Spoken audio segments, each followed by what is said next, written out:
This guy, this technology right here, not a thing yet. We're like punching a hole in the can.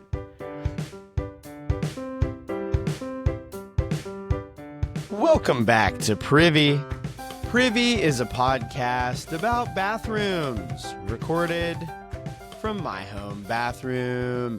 I'm your host, Hunter Hoover, and I love bathrooms. Thank you all for being here. Thank you for joining me back here in home bathroom. I have to admit, normally when I record the show, I record about a week in advance. So when you hear the episode coming out on the 5s, you usually was recorded at least a week prior. Now, due to poor planning and busyness, that is summer, this episode is actually being recorded a mere 2.5 days prior to release. So, strap in. But we are in the throes of summer. And what's weird is we kind of had our really hot days of summer, and now we're sort of moving on to what in many ways is like these awkward, like 85-degree days before it ramps up in August again. We know it's coming. And we talked, there's summer sweating. I've been trying to do some evening, afternoon bike riding because that is when large individuals don't sweat as much. You still sweat, but not as much. And we did a little work project Saturday, and dude, there was some wet t-shirts.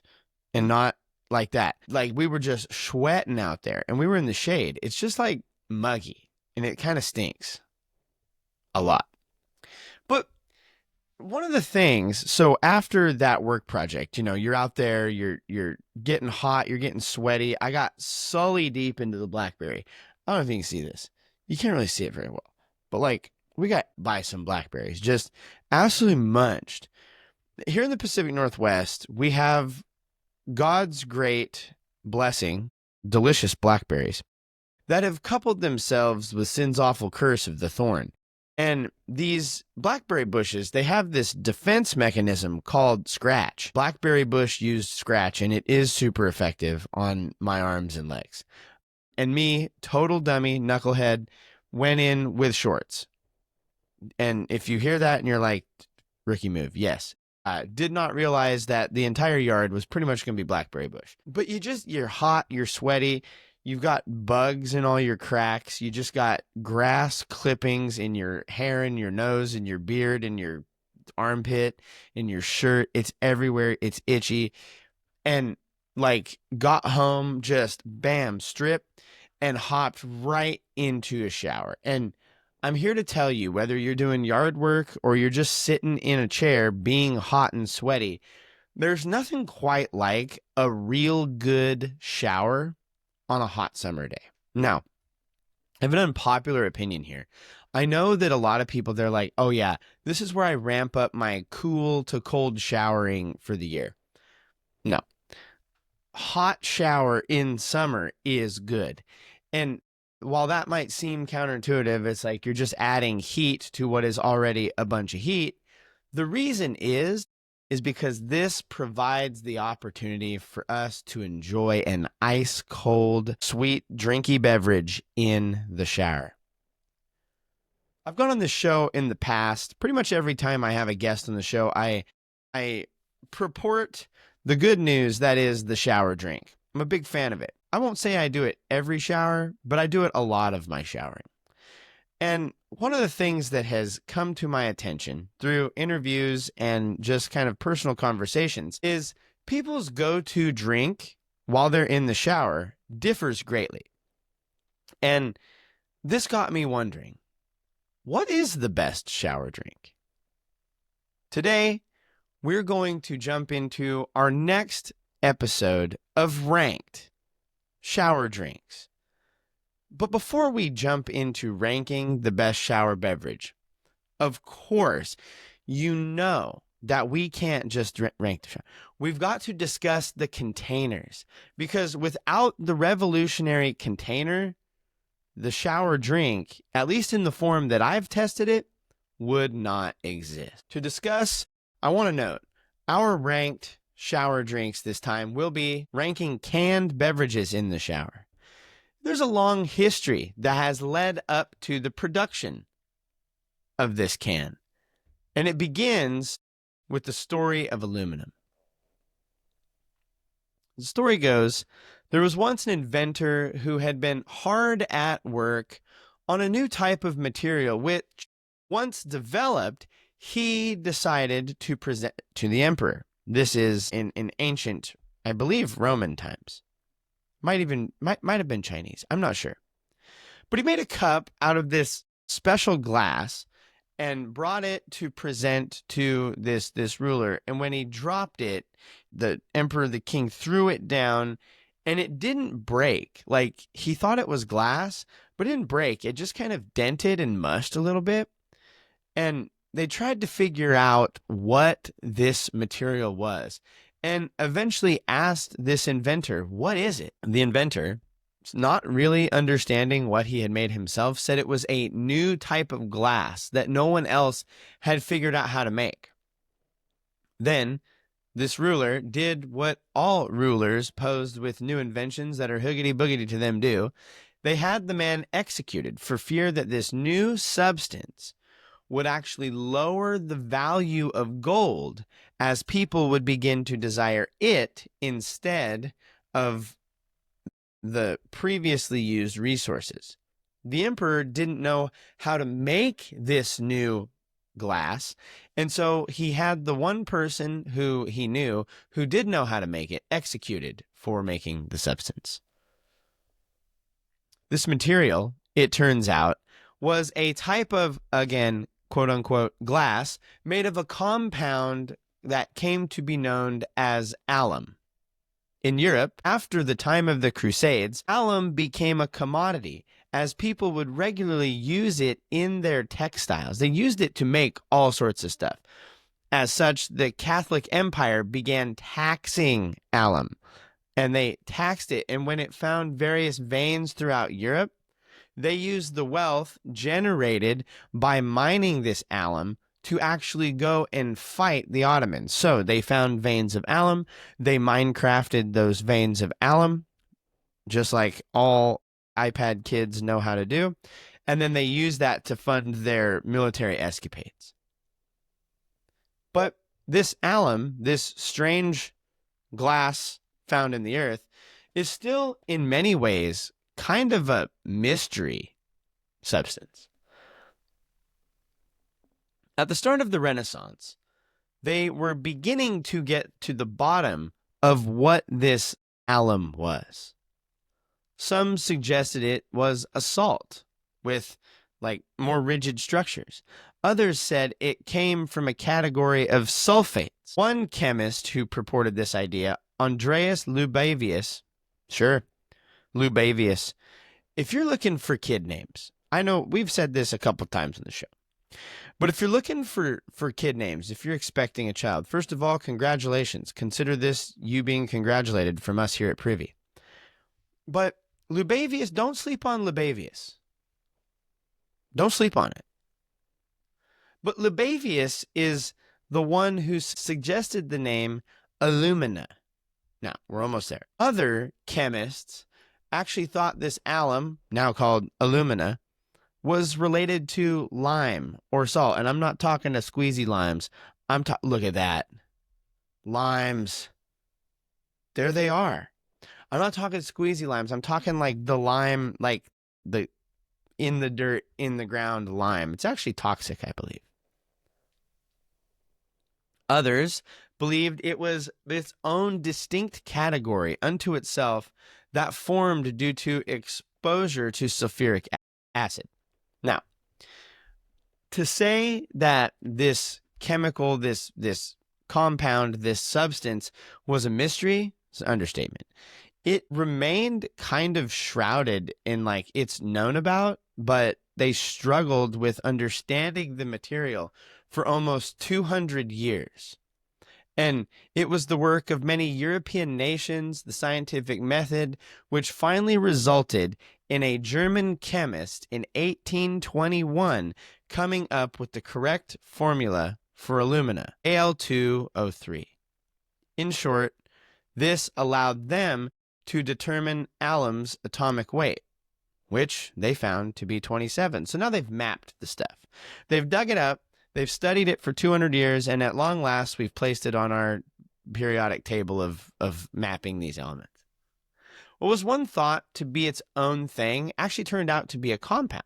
They were able to separate the various compounds. The tough part is, as they tried to separate the metal out to isolate the element, it caught fire when it was exposed to air. Hans Christian Ørsted first produced a form of aluminum, spelled aluminum, aluminum, using chemical reduction, but he didn't really realize what he'd done in producing this. 2 years later, Friedrich Wöhler improved by isolating the powder alum, or alumina, and studied it now isolated. Now, at this point in history, in the 1800s, aluminum was so rare that it actually cost more than gold. To think, the stuff that we're making our aluminum cans out of at once cost more than gold. It was more valuable than gold. Napoleon III was a big proponent and supported research into the material because he wanted to know what he could do with it for military use. I'll be honest with you. We've talked on the show before how Napoleon had a gold-crusted, gold-lined bidet. I bet you he was looking to line that thing with aluminum. Like, nothing like trick my bidet, aluminum Boney the Third. I don't know if that's Bonaparte. I don't know which Napoleon Bonaparte is the Bonaparte one.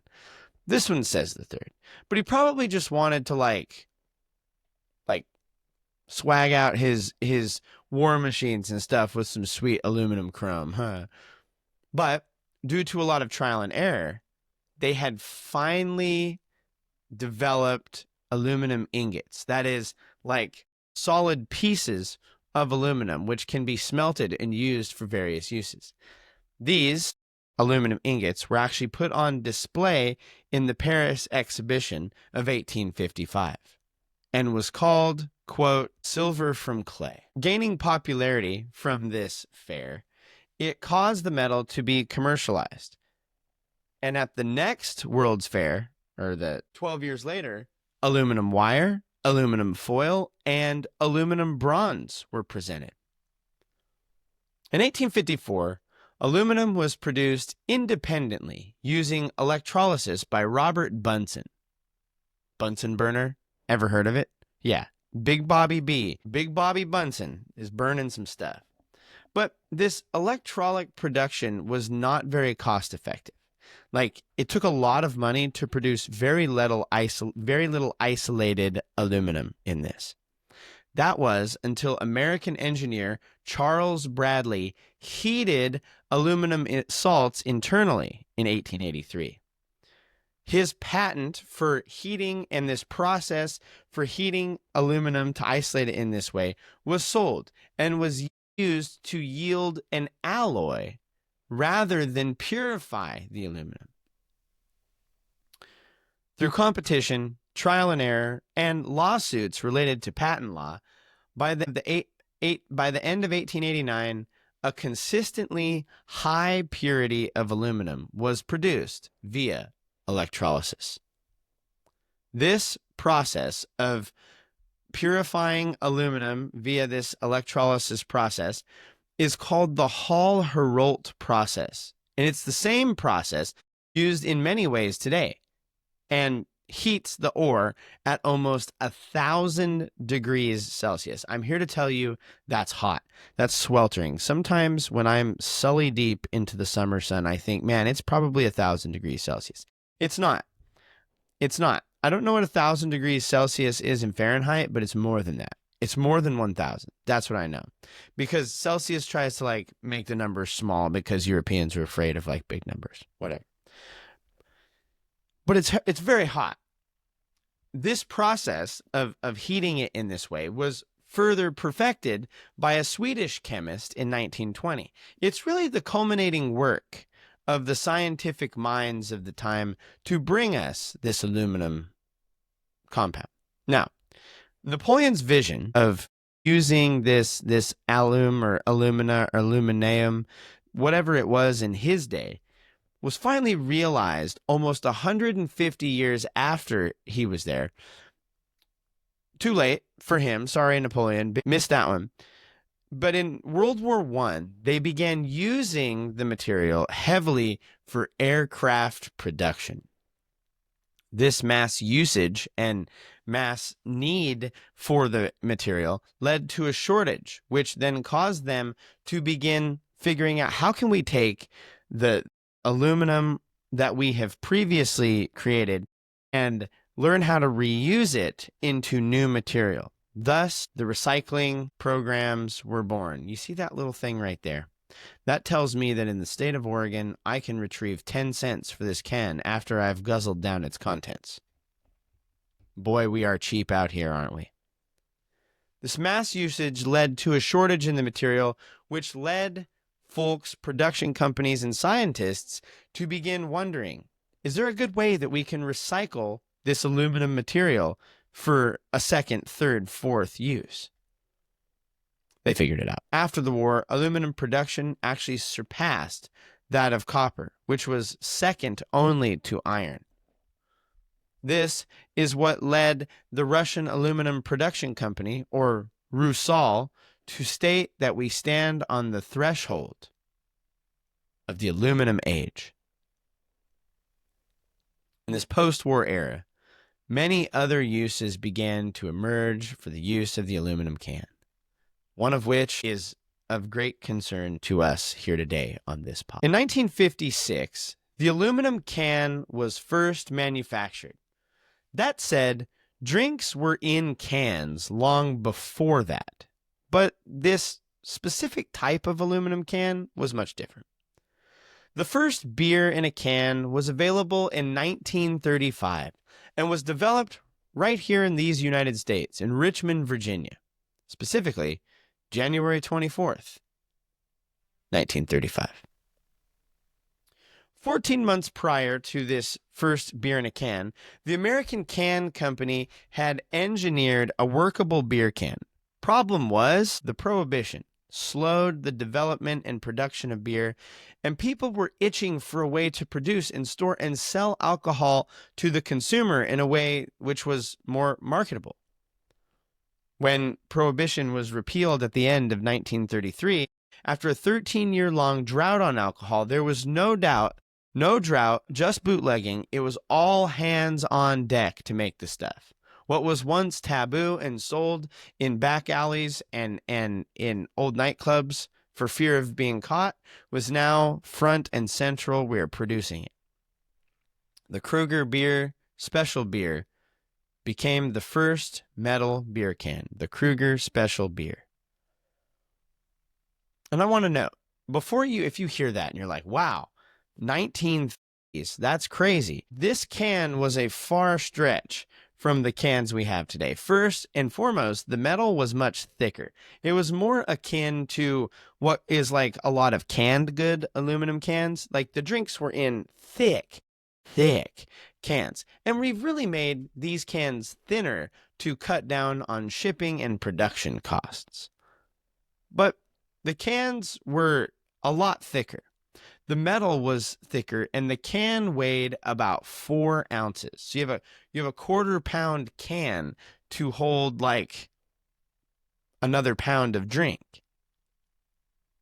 Soda began to be canned in this way beginning 1930. It took a special, indispensable, almost universal tool at the time to open these cans called the church key, which is pretty much one of those like sharp-ended bottle openers you sometimes see today, and it would actually like turn and it would actually puncture a hole in the can, and that you would then like drink out of that new punctured hole. This technology right here, not a thing yet. We're like punching a hole in the can. It really gives a new look to the idea of shotgunning. Like nowadays, if you want to shotgun a drink, you got to like puncture a hole, double puncture, suck it down so that way you can get the airflow through, whatever. That's essentially what they were doing every time they opened an aluminum can drink. It's interesting. You're going to look like some sort of apocalyptic mountain man sucking beer out of this tiny can hole. It's weird. And that was like beverage cans until like the 1970s. Not a lot of leaps in production. Other containers during this time, they were really in the experimentation phase. They had a cone top, which opened much like a bottle. It was like an aluminum can, but then it came to a top and had like a bottle to open it. That ended in the 1960s. Also arising out of the 40s and 50s was a removable pull tab, which you pulled and it formed its own opening. It was kind of like when you peel a tuna can and it pulls the can back. It was like that, but it just peeled like a little mouth opening sized section. They did away with that as well. Many of these cans would include a plastic or waxy interior to keep the beer and other beverages from reacting within the tin. And I keep saying beer because it was primarily alcoholic beverages for a long time. The soda game came second and was second to the game in many ways. I want to also note, I just said tin. And that's because, like, you might hear that and you go, wait. We spent the first 15 minutes of this pod listening to Hunter bloviate about aluminum and the discovery of aluminum and all this stuff, all for him to now switch it up on me and say tin cans. What gives? Why is he talking about tin? It's because many of these began to, like, try out different combinations of metal. And many of these pull top like that, where it, like, actually slices it, proved dangerous, as now you have like this sharp piece of shrapnel that you're going to have to discard, as well as a sharp opening wherein your tongue is going to interface with that opening to some degree. As was noted, in post-war, aluminum production shifted. By the 1970s, many drink manufacturers such as Coke, Pepsi, Cokes, Anheuser-Busch, and others shifted to canning in a modern aluminum can with a stay-in-place pull tab. This technology, this stay-in-place pull tab with this thinner aluminum can, is known as the pop can today. But what I didn't tell you was, while they were busy trying to crack the case on aluminum, they were also trying to crack the case on food storage. While Napoleon was looking for the alum in the world, Napoleon Bonaparte was also looking for a way to keep food fresh longer. In 1795, Napoleon offered a 12,000 franc cash prize. The competition, it's pretty much impossible, by the way, to tell how much like 12,000 francs is worth today. I tried the whole like Google convert my money thing, and it said, Frank, you loser. But a man by the name of Nicholas Appert won the prize by inventing canning, or hermetically sealing glass jars. Now, where Appert walked, a mere handful of years later, Englishman Peter de Runde dropped a big dump by patenting the process of canning plastic-lined tin cans. Starting to sound like a lot like that Kruger Beer Company. But what is wild is it took almost 120 years to start putting beverages in cans. And then all of a sudden, after a totally different war, the process of canning was brought into the world of aluminum. We're canning glass jars, and then finally they're like, wait a minute. We can store this product and it will keep much longer if we store it in these cans. The Hawaii Brewing Company was the first to put drink in an all aluminum can. Note, before, this was tin cans. These were not aluminum like we are thinking. The Hawaii Brewing Company was the first to stick it in an aluminum can. The Adolph Cura Company, which in light of all that went down in World War II is a challenging name, like maybe go for a rebrand. For sure. But they were the first to put a beverage Can one of you, if you will, in an aluminum base can, they made this possible. The Reynolds Metal Company developed a can to bottle what was once considered a digestive aid, soda. In 1963, they began to stick a diet soda in these aluminum cans called Slenderella. Royal Crown, or RC Cola, adopted it in wide margin in 1964, and by the 1970s, like we stated, Coca-Cola and PepsiCo had also made the switch. Things were never really going back. Yes, we still have sodas in bottles, and we still have sodas in glass bottles, but like, you go to the soda aisle, the aluminum can reigns supreme. Canned drinks began to outsell bottled drinks in the 1970s. And so all that history and background in our brains, you might hear all that and you go, okay, but Hunter, you've lost the thread. This is a podcast about bathrooms. So what are we doing talking about aluminum and cans and food storage? Well, it's hot out here for this shrimp. And nothing hits quite like an ice-cold can in the shower at the end of a particularly sweaty-crotched day. And that leads us to this installment of Ranked Shower Can Beverage Edition. Before we get into, I'll tell you the beverages that I have ranked, but there are some criteria by which I ranked these, and then I will tell you my process for ranking them. The criteria that these beverages will be ranked on are crackability. How's the crack? How's the snap in the shower? That's that right there. That's crackability. What's that like in the shower?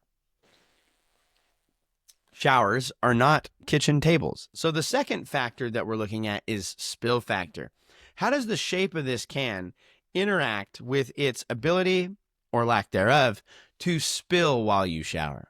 Third on the criteria is the most basic, the drink. How is it to drink specifically in the shower? Fourth is the shower factor, wherein I poured each one or a portion of each one of these beverages straight over my head. It was cold, and they all had a different experience. But how was that experience? And what would it be like if you had to shower with this beverage? Fifth here was the incognito factor. One of the things that happens sometimes is we accidentally leave our can in the shower. It happens to the best of us. So just looking at the aesthetics of the can in question, how did it stack up to not going noticed in the shower? Sixth here was the warm-up factor. How was the drink as it warmed up over the course of a approximately 7-minute shower? These are our factors and criteria for testing. And so, throughout the course of the last month or so, I tested a number of drinks, including soda, beer, wine, canned cocktails, tea, seltzer, that's sparkling water seltzer, coffee, energy drink, boba, coconut water, juice, protein shake, kombucha, hummingbird nectar, and hummingbird nectar. These all stacked up against each other to figure out what's the best, most rankest shower drink in a can. Now, while I did not test these in this order, I'm going to be going through them in the order of the criteria given. So the first was I tested soda here. I want to know, you're going to hear these and you're going to go, that's not my favorite soda. He should have picked. I chose what I believed would be the best, that would give this drink the best chance for me to enjoy it, because I do not regularly drink a lot of these drinks. I'm not so much like a beer and wine guy, not my thing. And so, like, I had, through the help of friends and family and others, and through eyeballs and reading descriptions, I selected drinks that I know I like or that I think I would like best. So if I didn't pick your chosen drink, you're going to have to sell it to me why that drink should have been tested over others, and maybe, there's a ranked double feature on this. But for a soda, I chose a Coke Zero. Now, I'm a big fan of Coke Zero, specifically Coke Zero. So we got in the shower, and I'm just going to give you the rundown. So it's crackability, great snap on the Coke Zero. Great on the Coke Zero. Its spill factor was very middle of the road. I gave it a 6 out of 10. It did seem like it was a little wobbly, and most of these cans were shaped very similarly, and so I gave them similar ratings on the spill factor. The drink, as noticed, I'm a big fan, as mentioned, I'm a big fan of Coke Zero.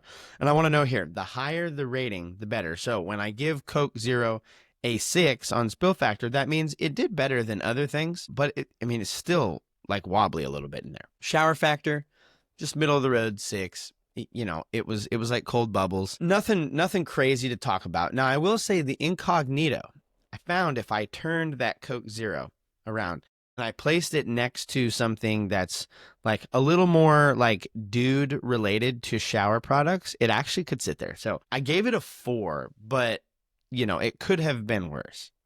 The warm-up factor on the Coke was dead center. It was a 5. As time went on, it was warm Coke. It got warm faster than others. And I forgot to share, there is one other factor that got added later, and that is dilution. The dilution factor. As the drink sits in the shower, there's splash and it gets into the drink. How does the drink dilute over the course of that 7 to 8 minute shower?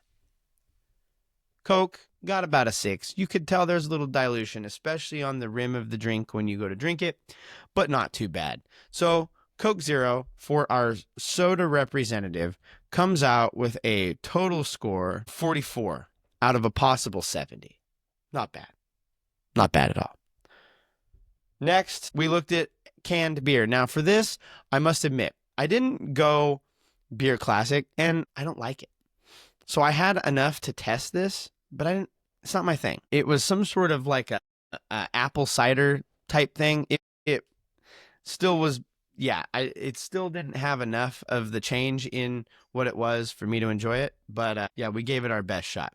Its crackability was low. It was a 6, not low, I guess, but it didn't have that like carbonation, like snap. Spill factor was dead center of the road, 5. It wasn't as good as the Coke because the can was just a little bit taller. The drink, it was a 7. I don't know. I wasn't, like I said, it wasn't bad. It was probably the most likely I was to like something, unless, again, I don't know. But it just, it wasn't awful, but it was just like, I wouldn't prefer it. Now, the shower factor, it was middle of the road again. It was a 6. The fruity nature of it did add a little bit, but again, I didn't get that bubbly sensation, so it leveled out to be similar to Coke. Now, the incognito on the beer was very obvious. This thing scored very low. I gave it a 3 for incognito. Like, you're going to recognize this can immediately if you leave it in the shower.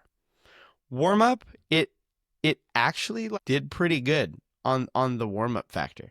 As it warmed up, it was not terrible. I gave it a 7. You'd notice a little bit on that, again, the rim of the can, but not too crazy.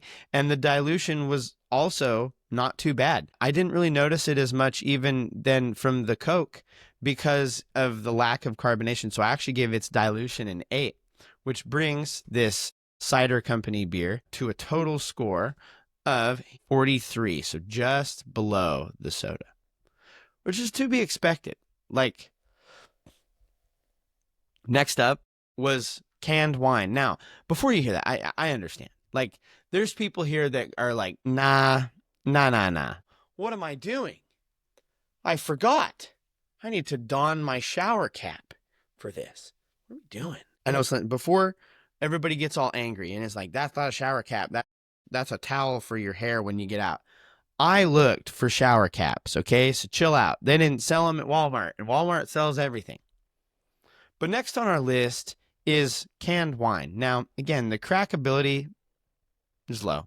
I gave it a 5. Like, it wasn't even as good as the beer. The spill factor, it did a little bit better because it was a normal size can. I gave it a 6. just like the soda. Its drank, however, and this is confirmed so much for me, was a 2. It was disgusting. I hated it. It was like some huckleberry thing. I told my wife, I said, I don't drink wine. Pick something that you think I might even like. It was a 2. It tastes like gasoline and bad grapes. That's the flavor of every wine that has ever existed. The shower factor, I mean, it had that fruitiness, but like, I also felt like I was just making myself sticky. So I gave it a 4. Incognito, you're going to recognize this can. Like, there's no blending in with canned wine. I gave it a 3. The warm-up factor wasn't awful. It was about the same as the beer, 7. And the dilution, it was a 6. I definitely noticed it more in the wine than I did in the beer. Not sure why. I think it's because it like actually watered down some of the fruit taste, thus making it taste like watered down bad. I gave it a 6. So canned wine, I know, like, oh, it's not how you're supposed to enjoy wine. Whatever. It's canned sodas and canned beverages edition. 33 out of a possible 70 for canned wine. A bad look indeed. Next up was the canned cocktail. For this, I used the tropical punch flavored Buzz Ball. Now, technically speaking, I want to note, this is not an aluminum can. The bottom is plastic based, but the top is canned, and it's hard to find totally canned cocktails. The crackability was a 3. That plastic butt, when you start putting plastic in your butt, it really makes things not as good. Like, it really diminishes the returns of what you have to offer. Its spill factor was really bad. Like, this thing was shaped like a baseball, and so you just have this like baseball that's like trying. No. I gave it a 3. Its drank was a 5. It was definitely better than the wine, but middle of the road. And honestly, for me, it was too sweet. The reason I prefer Coke over so many sodas is it's got that bite to like cut through. This Buzz Ball was just like, the buzz is code word for hi friends. We've got lots of sugar. The shower factor was a 2, a very low rating on the shower factor. Again, I just felt sticky. And incognito, for goodness sakes, you've got a glass orb with a metal top sitting in there. I gave it a flat 0 for incognito because you're going to notice it immediately. Its warm-up factor, also bad. Like, it didn't stay cold very well because the body was more plastic than can. Gave it a 2, and the dilution was fine. Gave it a 6. It tasted a little watered down when the water got in it, but it was what it was. So for a total of 21, our lowest score yet, the canned cocktails. I'm actually shocked that it scored worse than wine, but here we are. Next up was tea. For me, I selected Arizona Arnold Palmer, Arnie Palmy alert. Now, I will note that I believe it's unfair. Technically, when you open an Arizona tea, you're supposed to shake the can before you do so, and it will improve the crackability. I did not do that because I felt it unfair to shake one and not the other. So the crackability on the Arnold Palmer was about a 5. The spill factor, though, and this is where I'm frustrated because I love Arnold Palmer. I love Arizona. Arizona Tea Company is a phenomenal company. It is, if I'm drinking tea, that's usually what I go for. The spill factor is high because the can is both tall and it's got some girth to it. Like, it's got woofy girth. So I gave it a 3 on spill factor because it's just kind of top heavy and a little bit bigger round than most cans. But that drank, though, solid 9 on the drink. Like, it was just delicious. The shower factor, pretty serviceable. I gave it a 5. I did find, like, it didn't have that bubble, and it mostly just felt like my shower got cold while I did it. Now, incognito, again, it doesn't rank well because it's such a huge can, and it's got Mr. Arnold Palmer's face plastered right on the front of it. And so I gave it a 2. You're going to notice this thing. It's not scoring well. Now, the warm-up factor. This thing crushed it. 8 on the warm-up. The Arizona can, it's one of those drinks that, like, it's going to get warm, but warm tea is good. It's fine. In fact, they've got heating instructions on many of their flavors. So it got an 8. In dilution, not a problem. 7 here for a total of 39. Next up was Polar Seltzer. Now, I know. You hear that and you're like, this man's biased. This man. But the deal is, I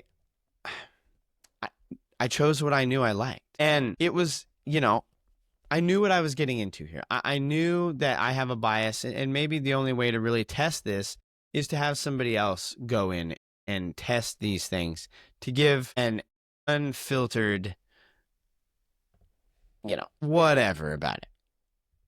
But it's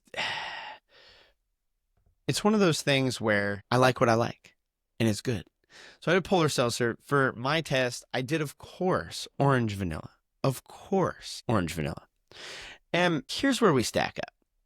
Orange vanilla seltzer, the crackability, it's always good. A solid 8. There's always that nice chow every time. Spill factor, it's the same as, it's a standard size can. So, I'm giving it like the standard score. Now, I did notice that it did seem to wobble maybe a little bit more. So I gave it one. I gave it a 5, but the drink's a 9. I know what I like. It's refreshing. When you chug it in the shower, you feel it go all the way down. It's just good. I gave it a 9. The shower factor, them bubbles on the head, you can feel it, and you're not worried about it getting all sticky. It's a 7. Incognito. If you turn it the right way, look at this can. You can barely even see that it is. If you didn't know better, you might think, oh, that's a weird looking whatever. I gave it a 6 on Incognito. The warm-up factor, not worried about it. 9. It didn't matter. Warm seltzer is fine. It's better cold. But I cracked this seltzer, 20 minutes ago? It's warming up. You can see that condensation on the can there. It's still good. And the dilution, not a problem. Barely noticed it. It's a 7. So our seltzer gets a final score of 50. It's our lead for now. Next up was canned coffee. Crackability was a 3. Again, the carbonation does a lot here. The spill factor is a strange-shaped can, but it was actually one of those skinny, tall cans, and so it helped it. It got a 7 on the spill factor. It's drank. It was fine. What I noticed here, though, is we had a problem with things that were somewhat milk-based doing well in this area, and it lowers the ranking. It just has to. And so, this milk-based stuff, the shower factor, I don't know. I like the coffee smell, so I gave it a 6. Incognito, it's bad. I gave it a 1. It was very obvious that this was in there. The warm-up factor was a 5. Warm coffees, whatever.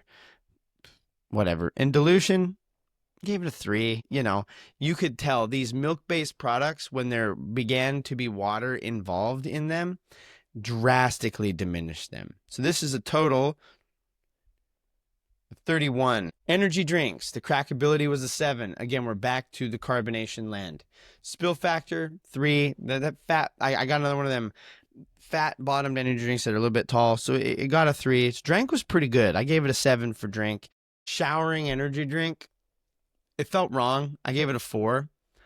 Energy drinks are notorious for being flashy, so I gave it a 0 on the Incognito. This thing stood out. Sorry, flavor. So for coffee, I had Black Rifles canned coffee, and for energy drink, I went with the pink can Rockstar sugar-free. I don't know what the flavor was. The flavor was pink. Warm-up factor was a 9. Actually, this energy drink fared very well. It didn't warm up a lot, and dilution was an 8. It didn't really matter much. For a total of 38 for the energy drink here.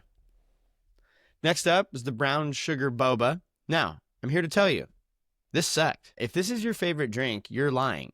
Its crackability was a 3. That milk-based sucked. The pull tab, awful. The spill factor was a 3. That thing was tall and weirdly shaped.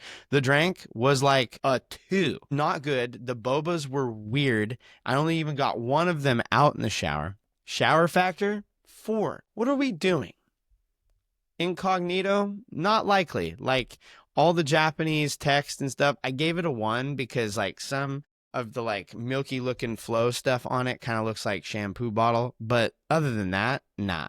And warm up factor, not great. Like again, these milk based products, when they warm up, they're not good. Dilution, 4. It's just not good. This one did very poorly. 20 total on the canned boba. Not my thing anyway. Next up was coconut water. I'm here to tell you, this sucked. Crackability was a 2. Next to nothing to talk about there. Spill factor was a 3. It's a weird shaped can, and it's very top heavy. The drank, -1. This was disgusting. I spit it out. It's the only one that I didn't swallow, which is wild considering what's coming up. Shower factor was a 4. It's kind of nice. It smelled like coconut, but it was, I don't know. I was so pissed off by having drank it that I was just like, I'm done with this. Incognito, no. That blue and white can, you're going to notice that immediately. I gave it a 2 just because there's like coconut-based shower products. Warm-up factor was a 6. It didn't really change it. And dilution actually did pretty good. It was so disgusting that it's like, sure, we'll give it an 8 for pity points for a total of 23. Great. Not great at all. And it was disgusting, and I think it should stop existing. Next, for juice, I chose a Minute Maid pineapple mango juice. Its crackability was a 3, no carbonation. Spill factor, did pretty good. It's a standard shaped can. I gave it a 6. Drank was a 3. It's too freaking sweet. It's too much. Shower factor, again, the sugar, it's a 3. Incognito, you're going to notice it's a bright yellow can. 2. Warm up factor, not good warm. 4. Dilution, middle of the road, like tastes like watered down juice, which I actually prefer my juice that way. I gave it a 6 there because I thought it actually improved the drink to be watered down for a total score of 27. Next up was protein shake. I went with I think it's called Rise protein shake, and I went with the cookies and cream flavor. It was actually delicious. The crackability was very low, 2. It's a protein shake. Spill factor, though, was 6. It was that skinny, tall can, so it gave a little bonus there. It was good, but not in the shower. I gave it a 3 on drink. I just wasn't feeling it. Shower factor, also not a good experience. Those milk-based things. But I will note, the can looked almost like my wife's shampoo. I gave it a 7 for incognito. I think I could drink one of these, and I could leave it sitting in there, and I would sit there for multiple days before somebody moved it. Warm-up factor was a 3. The protein energy drink thing, it's got to be cold. It needs to be cold. And the dilution's a 1. It did not score well. It was actually good. I drank another one the following day in a normal context of just like going about my life. Pretty good drink. In the shower, not so much. For a grand total of 24. Next up was kombucha. If you don't know what kombucha is, it's like fermented tea. It's usually pretty gross. And what's weird here, his crackability was a 4. It was not bad. Spill factor, didn't do great. Felt a little wobbly. The drink was a 3. I expected it to be a 0, so that says something. But here was what was wild. I had the the Portland Brewing Company kombucha, and I had the lime mint version. The shower factor on this kombucha was a 9. It was awesome. It was like refreshing and mint, and I could smell it, and it was just good. I'm convinced that kombucha is better for me to shower with than to drink. The incognito, it could pass. There's a lot of words on the can. I gave it a 4. Warm up, it's fine. 4. And a dilution, it didn't do much damage for a 6 for a total of 33. Not a bad showing. Next up was hummingbird nectar. Yes, for hummingbirds. You can buy a can of this in your home garden shopping center. Crackability was a 3, no carbonation, really just juice. Spill factor was a 4, tall can, but actually more slender than some. The drank was a 5. It was delicious. I didn't drink much because I was afraid that I might get sick, but it was actually delicious. Now, to shower in it was a 2 because it was very red and it was very sticky, and I would not recommend showering in it. Incognito is a solid 0. You're going to know that this, not only is this not an accidental, I left my can in the shower, this is a whoopsie, like, why is the Home Garden product in the shower? We're not trying to make it look appetizing. Warm-up factor was actually a 4, didn't hurt it much, and the dilution was a 5, is middle of the road, for a total of 23. Probiotic soda. For this, I chose Poppy. I know they're in some hot water for telling people that it helps their very good tummy guts. But crackability was a 9. It was a great crackability. The spill factor, again, normal size can is a 6. Great drink. It was a 7. The shower factor, I docked it a little bit because, I don't know, it just felt weird. But I actually think that this can could go unnoticed. I gave it a 6 on Incognito. I think if you turned it right, you could go unnoticed. The warm-up factor was a 5, was perfectly serviceable, and dilution, I gave it a 6. You could tell it was a little less sweet, but it wasn't anything crazy. For a total of 44. Not bad, not bad showing. It's a soda. It was actually new to me. And last but not least, is canned milk. And for this, I chose a milk-based product, Yoo-Hoo. Its crackability was a 4. It's a low crackability. Spill factor, the regular size can, it's a 6. The drank, though, I gave it a 7. It was pretty good drank in the shower. Now the shower factor was a 3. There's something like showering and pouring something over your head, and you look down, and it's just like swamp water. It looks like it's chocolate milk mix. It doesn't look great in the shower. And Incognito, if you've ever seen a Yoo-Hoo can, it's just a bright yellow can with the word Yoo-Hoo on it. You're going to notice it. I gave it a 1. The warm-up factor is actually fine. I was surprised. I thought this was going to do worse, but it was a 6. But the dilution, you noticed it, so I gave it a 3. For a total of 30 even. Which means our ranked winner for shower drinks, tabulating the results, was, of course, our seltzer. Now, I'm biased maybe, but this is my show. And if you want to do it, you can say, hey, I'll do my rating and send it to me, and I would love to read out your views on this. Share your opinion, privycast@gmail.com. But a close second place, tied for second, were our 2 sodas, Coke Zero and Poppy. I don't remember what flavor. I think it was the lime one. Tied at 44 with a seltzer, really smashing it with 50 out of 70 total possible points. So our Privycast's select best ranked shower beverage in a can is seltzer. For me specifically, it's Polar Seltzer. On a hot day in a hot shower, this is it for me. Thank you for joining us for another episode of Ranked, and this brings us to the end of another episode of Privy. If you would, leave the episode a comment, leave it a rating or review. The 5-star options are preferred, and every rating and review you leave will donate $1 to Wounded Warriors and Living Water International. As a reminder to keep pooping in the free world. This free world was not always free. And to pursue cleaner water for all. Not everybody has it, and we're pursuing it worldwide.